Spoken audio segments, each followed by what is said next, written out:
Olá, meus queridos alunos, como vocês estão? Espero que sim, hein? Vamos dar andamento às nossas aulas de língua portuguesa.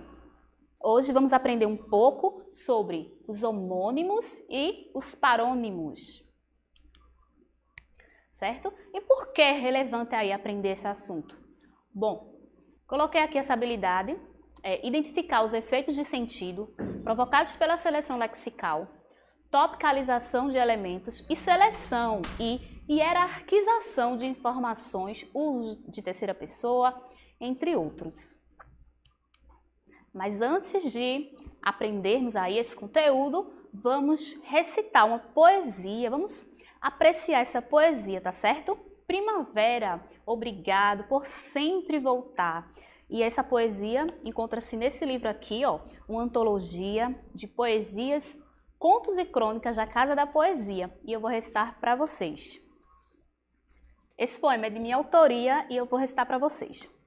Primavera, obrigada por sempre voltar. A primavera ressurge, assim como a esperança, acalentando corações que choram, preparando-os para a próxima dança. A primavera ressurge, trazendo consigo belas flores, abrilhantando as ruas cinzentas, enaltecendo-as com as suas cores. A primavera ressurge, apresentando calmaria. O corpo apresenta paz que em outros dias talvez não teria. A primavera ressurge, pena não ser infinita. Mas qual seria a graça da saudade, sem a necessária despedida?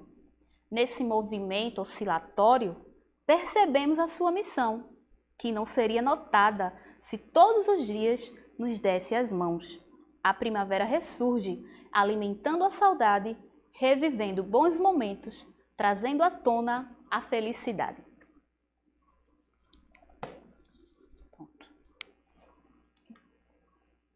Então, trouxe aqui o primeiro texto para a gente apreciar e analisar aqui, tá? De acordo com o nosso conteúdo.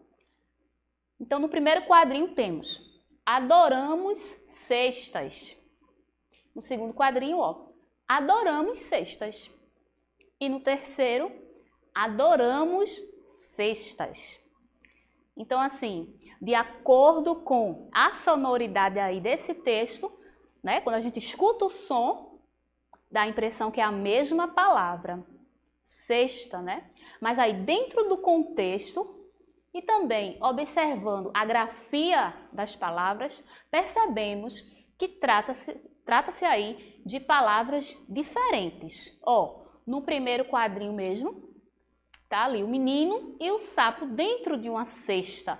Então, adoramos cesta, né? Eles adoram estar ali naquele recipiente que se chama cesta. Já no outro, o menino ali com seu sapinho, bem à vontade, dormindo ali, relaxando, dizendo, adoramos cestas, ou seja, uma soneca ali bem gostosa depois do almoço. E no terceiro quadrinho, adoramos cestas. O menino ali, querendo ir para a praia ou para a piscina com seu amiguinho, e o pai dele ali, né? Então, no caso, ele está querendo ir para a praia para aproveitar aí o quê? A sexta-feira. Então, marcamos aqui as três palavrinhas que tem aí o mesmo som, mas com sentido diferente e também a grafia, né, diferente. Trata-se aí de palavras homônimas. E o que são palavras homônimas? Vocês já ouviram falar? Bom, são palavras parecidas ou iguais na escrita e som, mas que apresentam significados diferentes, certo? Como nós já analisamos aí, cada palavrinha dentro desse contexto tem um significado diferente. Então, são palavras homônimas. Dentro das palavras homônimas, tá? Nós podemos classificar aí, temos mais três tipos. Então, a gente pode classificar aí como palavras homófonas, palavras homógrafas e palavras perfeitas, tá bom? Então, a gente vai conhecer aí um pouquinho de cada. Então, a primeira classificação aí, ó, palavras homófonas, tá bom? São aquelas palavras que apresentam a escrita diferente, bem como os seus sentidos, né? São diferenciados, mas aí elas possuem apenas os sons iguais. Por exemplo, temos aqui duas palavrinhas, né? Tá? Então a primeira, sinto, e a segunda, sinto também. Então tem o mesmo som, sinto, tá? Elas isoladas a gente não vai perceber do que se trata, mas dentro do contexto, como eu disse, é que nós vamos perceber. Então sinto com C também, trata-se o quê? De um acessório, né? Um objeto usado aí em volta da cintura. Cinto com C. Já quando eu digo cinto com S, né? Se eu for escrever ali, eu tenho que colocar com S se for em relação ao verbo. O verbo aí na primeira pessoa do singular. Eu sinto.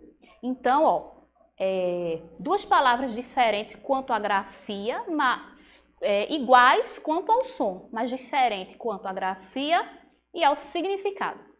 Mais outro exemplo aqui, essa parte aqui de azul. Vaso. Então, quando eu digo vaso, tem o mesmo som. Vou ali analisar agora a escrita ou o contexto, né? Então, vaso com S é um recipiente próprio para conter líquidos ou sólidos, como os recipientes para pôr flores e qualquer outro invólucro ou receptáculo capaz de conter alguma coisa. Já vaso com Z, também aí trata-se do verbo. O verbo também na primeira pessoa do singular, vazar, certo? Por último aqui, mais duas palavrinhas, arrochar. Então, arrochar com CH é apertar com força.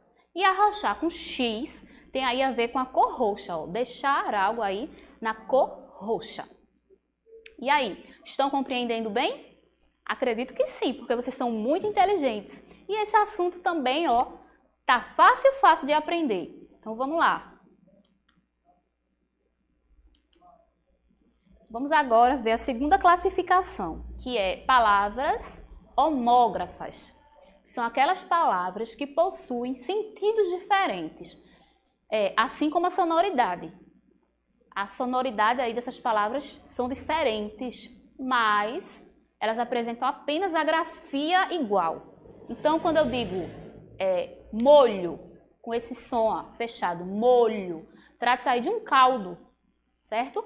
Agora, se eu digo molho, já mudei aí a sonoridade, vai ser em relação ao verbo molhar, tá? Mais duas palavras, ó. Apoio, com som fechado, é um suporte, uma ajuda, né? Eu preciso de um apoio, então é um suporte. Já apoio, vem aí do verbo apoiar. Outro exemplo, quando eu falo colher, aí eu estou falando de talheres, né? De talher. Agora, colher, eu estou falando de apanhar, né? No sentido de, por exemplo, plantei algo e vou colher. E a última classificação aí temos homônimos perfeitos. São aquelas palavras que possuem significado diferente, mas a escrita e a sonoridade são iguais. Então, ó, arma, pronuncia do mesmo jeito, em cima e embaixo, arma. E a pronúncia é a mesma, a escrita, né, a grafia é a mesma, o que muda é o sentido. Então, arma, dependendo do contexto ali, pode ser um instrumento de luta, né, um instrumento de defesa. E arma também, outro significado, pode ser aí o verbo armar, né?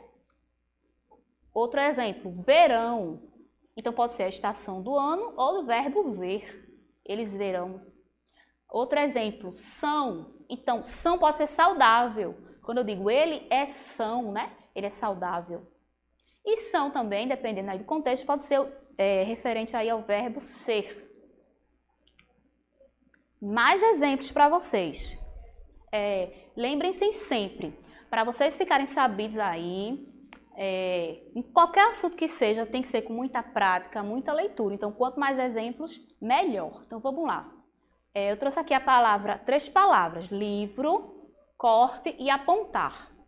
Então, a primeira palavra ali, livro, trouxe duas frases para a gente entender aí, inserida aí no contexto. Então, a primeira frase. Ela está lendo um livro didático que fala sobre homônimos e parônimos. Então, aí a gente sabe que está se tratando do objeto livro, né?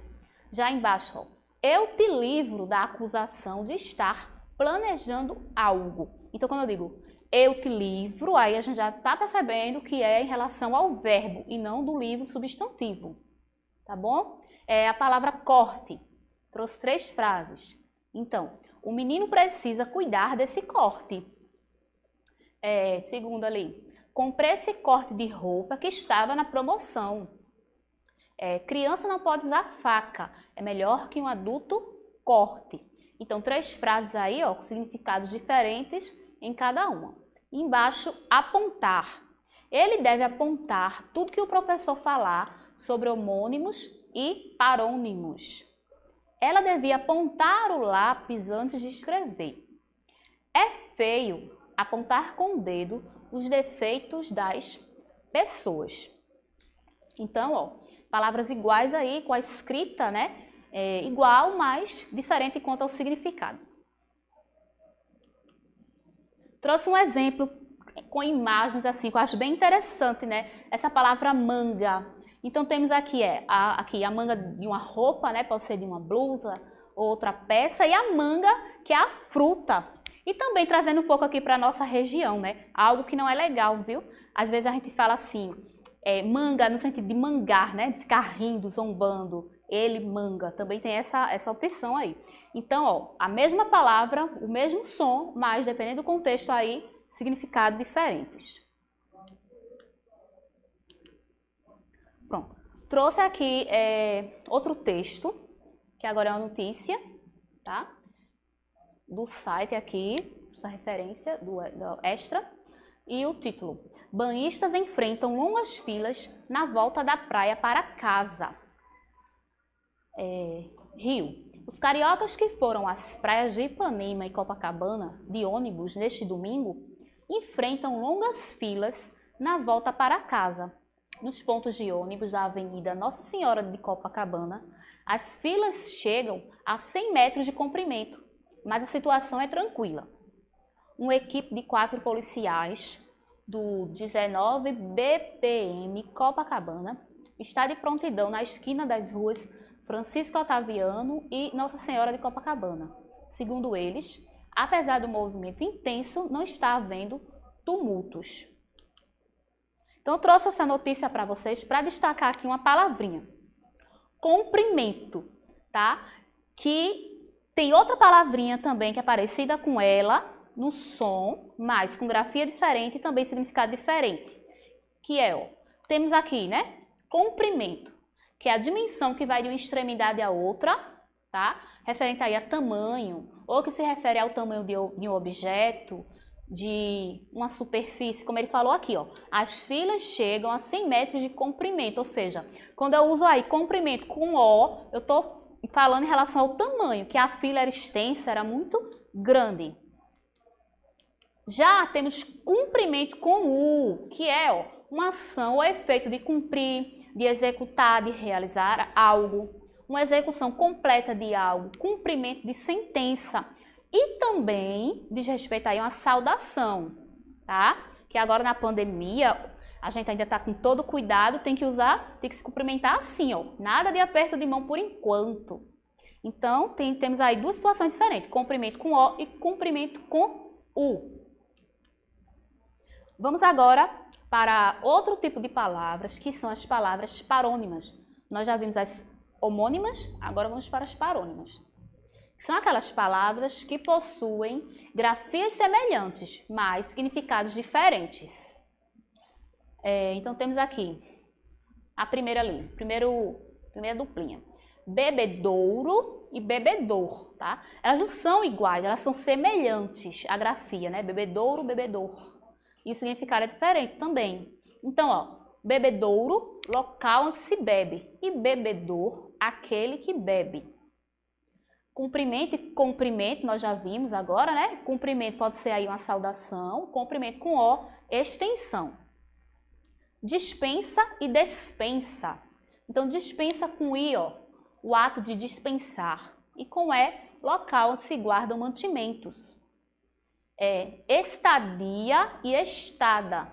Então, estadia, permanência temporária em um lugar. Já estada, permanência em um lugar. Fragrante e flagrante. Então, fragrante vem de fragrância, perfume, perfumado, né? Flagrante, evidente.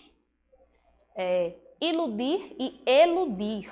Iludir é enganar, eludir, evitar com destreza. Imitir e emitir.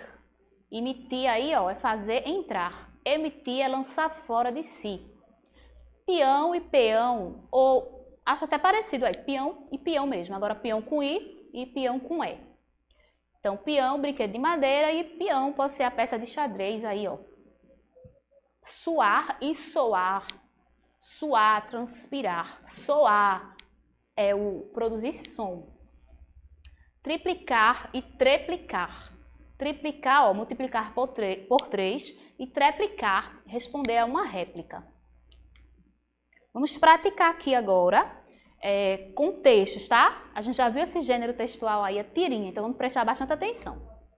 Tá aqui, ó, Mônica e Cascão, sentadinhos ali na calçada. Mônica com uma revista aí de palavras cruzadas. E ela diz, ônibus tem assento? Cascão olhou para ela, né? E falou, depende da hora que você toma.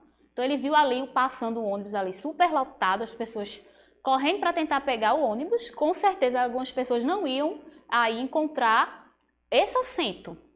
E aí a gente pode refletir um pouquinho. Não coloquei questões aqui para a gente responder assim escrito, não. Nós vamos pensar aqui um pouquinho. Então, será que houve aí uma comunicação que Cascão entendeu o que Mônica queria falar? Quando Mônica fala, ônibus tem assento, esse assento com C que Mônica falou, será que é o mesmo assento que Cascão estava se referindo? A gente percebe que não, né? Mônica estava falando aí do acento da palavrinha ônibus, aí o acento circunflexo, que ela não sabia se tinha, se não tinha. E Cascão está se referindo ao acento aí com 2 S's, que é o lugarzinho aí que a gente senta no ônibus, ou em qualquer outro lugar, né? O assento, um lugar para se sentar. Então, vamos continuar. Trouxe mais alguns exemplos para vocês, ó, como cheque com X e cheque com CH. Depois, cela com C e cela com S. E embaixo aqui, ó, sessão. Sessão com 2 S's e S no começo. Com S no começo e C cedilha. Com C no começo e 2 S's. Então, vamos lá. Cheque com X. É o lance no jogo de xadrez, né? Checkmate. Pode ser também chefe de tribo ou soberano árabe. Risco, perigo, contratempo. Cheque com X. Já cheque com CH diz respeito a um documento do banco, certo? Um documento bancário. Quando a expressão pôr em xeque significa pôr em dúvida o valor, o mérito, a importância. Um exemplo na frase. As investigações põem em xeque o depoimento do ministro. Então, a gente percebe 2 palavras com o mesmo som, mas grafia diferente e significado também diferente. Cela com C é um aposento. Pode ser um quarto de dormir pequeno ou também o quarto de penitenciária, né, de cadeia. Já cela com S é arreio de cavalo. Também uma forma do verbo selar, né? Eu selo, ele sela, lembra aí o selo, né? Sessão, ó, a primeira palavrinha aqui, primeiro tipo de sessão, com S no começo e 2 S's, é o intervalo de tempo em que algo acontece. Por exemplo, se teve uma reunião ali, então ali pode ser uma sessão. Um filme, por isso que tem, ó, sessão da tarde, por exemplo, né? Porque ali é um período em que está acontecendo ali aquele filme, está passando para a gente assistir. Então, sessão com S no começo e 2 S's. Sessão com S no começo, aí, inicial, e C cedilha. Também pode ser secção, mas geralmente a gente fala sessão. Corresponde aí a repartir, uma divisão. Por exemplo, se eu chego numa escola, uma escola tem várias repartições, não tem só a sala de aula, né? Temos a diretoria, temos a cantina lá, né? A cozinha. o banheiro. Então, existem várias repartições na escola. Então, essas repartições são chamadas de seção, que também pode ser setor. Seção com C inicial e 2 S, ó, corresponde aí à permissão, a ceder. Então, a seção foi uma permissão aí de algo, tá certo? Vamos continuar agora praticando aí, exercício para a gente praticar. Então, ó, levando em consideração o contexto atribuído pelos enunciados, empregue corretamente um dos termos propostos pelas alternativas entre parênteses. Então, se vocês observarem, eu coloquei entre parênteses as mesmas palavrinhas que eu expliquei no slide anterior. Então, cheque, cela e seção. Então, vamos lá na letra A. O atacante aproveitou a jogada distraída e deu um cheque no adversário. Então, foi o quê? Cheque com CH ou com X? Com X aí, ó. Muito bem, porque eu não estou falando de cheque de banco, né? Letra B. O visitante pôs a sela no cavalo, despediu-se de todos e seguiu viagem. Muito bem, ó. Sela com S, porque com C diz respeito aí a um quarto, né? Então, letra C. No presídio, todos os ocupantes foram trocados de cela. Já nesse caso, ó, como se trata aí de um quarto, e pode ser também o quarto de uma prisão, no caso com C. Letra D. O filme a que assisti pertence à seção das 10. Até dei o exemplo a vocês aí, quando se trata de filme. Então, é seção com 2 S aí e S inicial. Assim finalizamos a nossa aula de hoje de língua portuguesa. Espero que vocês tenham gostado. Qualquer dúvida pode me procurar nas redes sociais, que eu terei o maior prazer de conversar com vocês, tá certo? E até a próxima!